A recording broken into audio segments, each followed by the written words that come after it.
En effet, bonjour à tous. Bonjour Frédéric Souillot. Merci. Bonjour, merci. Merci d'être avec nous ce matin. Force ouvrière, le syndicat que vous dirigez, fait partie, comme tous les autres syndicats, c'est une première depuis des années, on l'a dit, de ce mouvement qui se dresse contre la réforme des retraites. Le 19 janvier, vous allez être dans la rue. Ces dernières années, il est arrivé qu'un mouvement social freine ou empêche une réforme des retraites de passer, mais il y a eu aussi des contre-exemples. En 2010, par exemple, beaucoup de mobilisation dans la rue notamment, et la réforme était passée, notamment avec l'âge qui passait de 60, l'âge légal, de 60 à 62 ans. Alors, Qu'est-ce qui va changer cette fois-ci, selon vous? Cette fois-ci, nous y sommes tous, et tous sur la même ligne. En 2010, on y était tous, mais certains demandaient le retrait, dans mon organisation syndicale, et d'autres voulaient négocier pénibilité, carrière longue.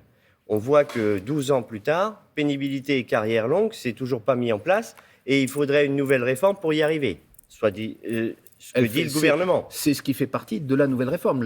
Justement, la pénibilité, les carrières longues, on va y venir, c'est un aspect du texte présenté par Elisabeth Borne. Oui, c'est certainement un aspect du texte d'Elisabeth Borne, mais c'est cette même majorité présidentielle qui avait retiré les critères de pénibilité dans le quinquennat précédent. Sur la stratégie, est-ce que vous pensez qu'il faut aller vers un mouvement, non seulement de manifestation, mais de grève, voire de grève générale reconductible, comme certains le souhaitent d'ores et déjà? Alors, c'est un mouvement de grève et de manifestation qui débute dès le 19 janvier. C'est ce que nous avons écrit dans notre communiqué commun. Il ne manque aucune organisation syndicale. Et c'est le 7e communiqué depuis le 13 juillet. On en a fait un sur le pouvoir d'achat, un sur l'assurance chômage, et après sur les retraites. Manifestation et grève, c'est ça la question. C'est grève et manifestation. Voilà. La mobilisation, elle est dans ce sens-là. Mais vous souhaitez quoi? Qu'il y ait des grèves dans tous les secteurs qui sont concernés, c'est-à-dire donc toutes les entreprises françaises ce jour-là, à partir de ce jour-là? Oui. Hier, j'avais une instance confédérale. On a fait un communiqué. Grève et mobilisation.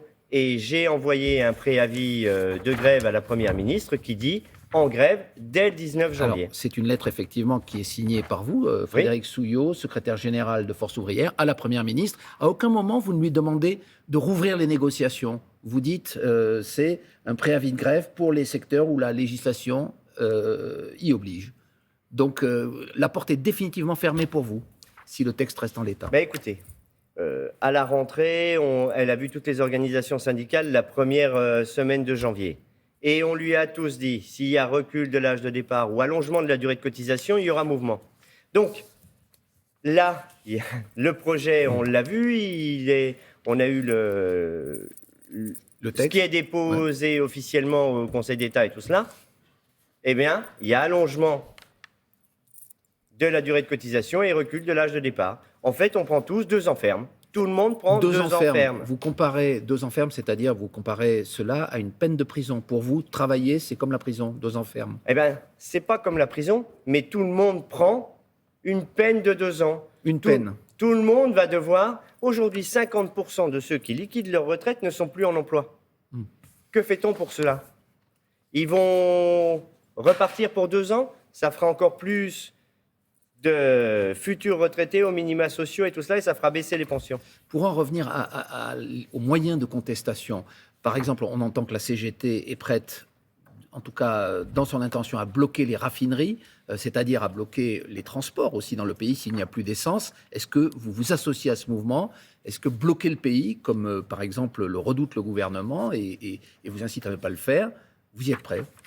Alors le gouvernement, il nous incite... alors si le gouvernement avait voulu pas de mobilisation, pas de blocage, pas de grève, il disait pas de recul de l'âge de départ et pas d'allongement de la durée de cotisation. Et on pouvait discuter, comme nous l'avons fait depuis début octobre, autour des retraites. Aujourd'hui, le gouvernement a pris ses responsabilités en disant recul de l'âge de départ et allongement de la durée. Il y aura des grèves.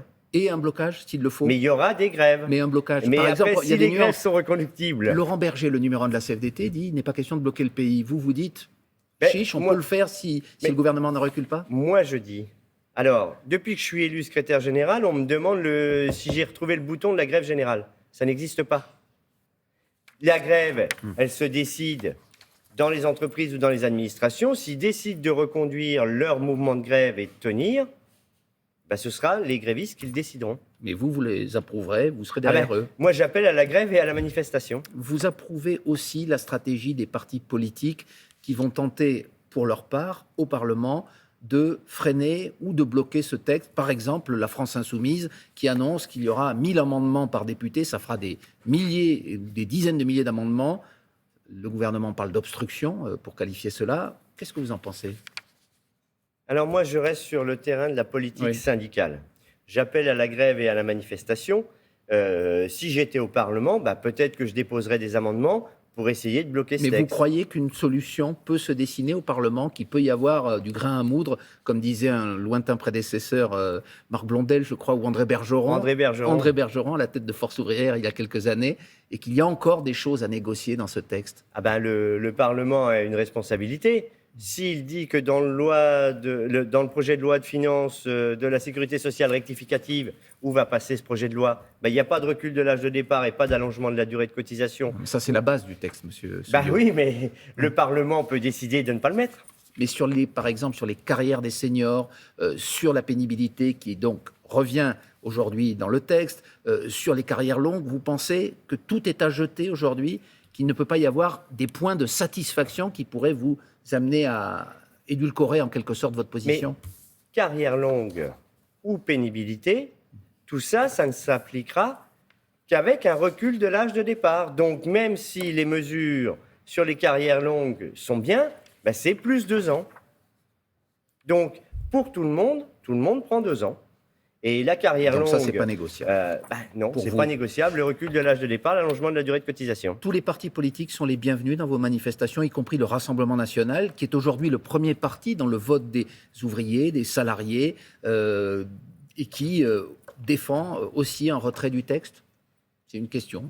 Alors, nous, on va organiser un cortège de manifestations syndicales. Et derrière ce cortège... Tout le monde est bienvenu ? Je ne dis pas que tout le monde est bienvenu, je dis que viendra qui veut. C'est-à-dire si, par exemple, des élus du Rassemblement national sont avec vous, défilent avec vous contre ce projet, vous Alors, les ils ne défilent pas avec nous, puisque dans le cortège syndical, c'est encadré et tout ça. Non, mais là, ça vaut quand même explication.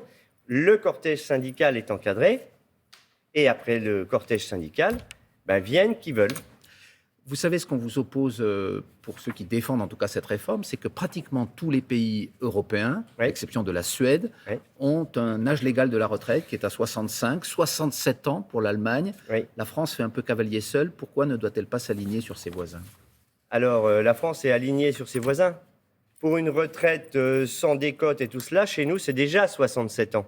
On compare des choses qui ne sont pas comparables. On parle quand même de l'âge légal, là, monsieur Souillot. Oui, mais parce Il est de 65 ans en Espagne ou en Italie, 67 ans en Allemagne. Mais on peut partir à 60 ans ou à 62 ans ou à 63 ans en Espagne, après 37 années de cotisation, 40 années de cotisation ou 43 années de cotisation.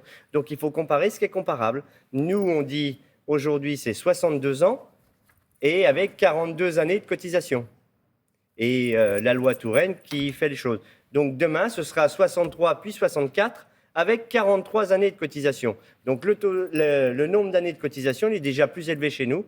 Et si on le compare, je vous renvoie à l'analyse du Conseil d'orientation des retraites du 17 février 2022. Nous sommes dans la moyenne dans européenne. Le départ effectif, c'est ce que vous prenez en compte. Bien sûr. Un autre argument, c'est celui de la légitimité du vote des Français en 2022. Les partisans d'Emmanuel Macron disent après tout, les Français ont voté en connaissance de cause. C'était dans le programme d'Emmanuel Macron. Aujourd'hui, il n'y a pas de raison que ce ne soit pas appliqué puisqu'il a obtenu une majorité en mai dernier. Alors, le 24 avril dernier. Qu'est-ce que vous y répondez à cette légitimité ? Il n'y en a pas ? La légitimité du programme, avec le deuxième tour que nous avons eu, les Français qui ont voté Emmanuel Macron au deuxième tour de l'élection présidentielle n'ont pas voté Emmanuel Macron pour son programme. Pourquoi ? Qu'est-ce qui vous permet de dire ça ? On peut dire ça de tous les présidents. Et on vote toujours contre quelque chose. Est-ce qu'il n'y a pas néanmoins, c'est quand même une question importante, une légalité aujourd'hui, une majorité au Parlement, si la droite vote avec les macronistes pour ce projet ? Légalement ? Il n'y a pas de loi là-dessus. Quand vous dites légalement, Vous avez un programme, vous êtes élu, vous le mettez en place ou pas, d'ailleurs. Les Français vous élisent pour un certain nombre de choses et je ne suis pas sûr, j'en suis même convaincu, qu'ils n'ont pas voté pour un départ en retraite à 65 ans. À 64 en l'occurrence. Ben là, maintenant. Mais dans le programme Dans le d'Emmanuel programme, Macron, c'était c'était 65 pas... dans tous les cas, ceux que nous représentons, dès le 19 janvier, on y va. Et pas de recul de l'âge de départ, pas d'allongement Eh de la bien, durée vous de l'avez dit ce cotisation. matin. Merci beaucoup Frédéric Souliot. Merci. Je rappelle que vous êtes secrétaire général de Force ouvrière, le 3e syndicat français. Et si on a bien compris, vous serez dans la rue le 19 janvier, la semaine prochaine. Merci. Merci beaucoup. Messieurs. Parmi les déclarations ce matin, avec la réforme des retraites, tout le monde prend une peine de 2 ans ferme, a indiqué Frédéric Souliot sur la mobilisation. Il n'y a pas de bouton pour actionner une grève générale, mais les grévistes décideront eux-mêmes de la suite des grèves et de la mobilisation. Voilà.